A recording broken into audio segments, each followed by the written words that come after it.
अब हमारे सामने क्वेश्चन आता है that what is the doctrine of pleasure. Doctrine of pleasure क्या होता है एंड इंडिया में इसकी एप्लीकेबिलिटी क्या होती है। What is the applicability of doctrine of pleasure in India. अब doctrine of pleasure came from England. England में होता क्या है कि जो क्राउन होती है they can remove any person any government employ at any time. किसी को भी वो रिमूव कर सकते हैं एंड उनको रीजनिंग देने की भी यहाँ पे जरूरत नहीं होती है। Okay, but here in India we can not do this. यहाँ पे there is article 311 which deals with doctrine of pleasure and यहाँ पे we also have the case of state of UP versus नवाब हुसैन।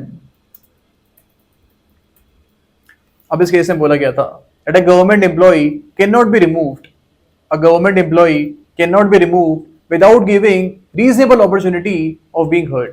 यानी कि इंक्वायरी होनी चाहिए and जो government employee है he should be given reasonable opportunity of being heard। However, in the interest of the security of the state, this need of inquiry can be relaxed।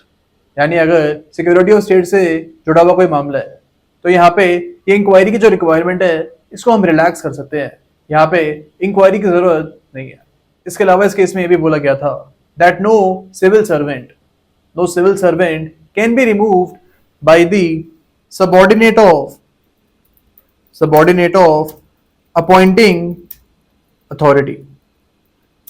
यानी जिस authority ने इनको appoint किया था इनके subordinates termination यहाँ पे नहीं कर सकते, ना ही यहाँ पे वो dismissal of the civil servants कर सकते हैं। इसके अलावा यहाँ पे ये भी बोला गया था that this protection is not available to defence personnel. जो डिफेंस के लोग होते हैं, मिलिट्री के लोग होते हैं, उनको ये प्रिविलेज का राइट नहीं है।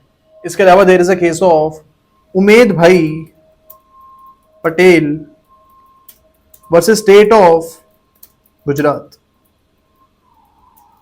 अब इस केस में बोला गया था that the scheme of compulsory retirement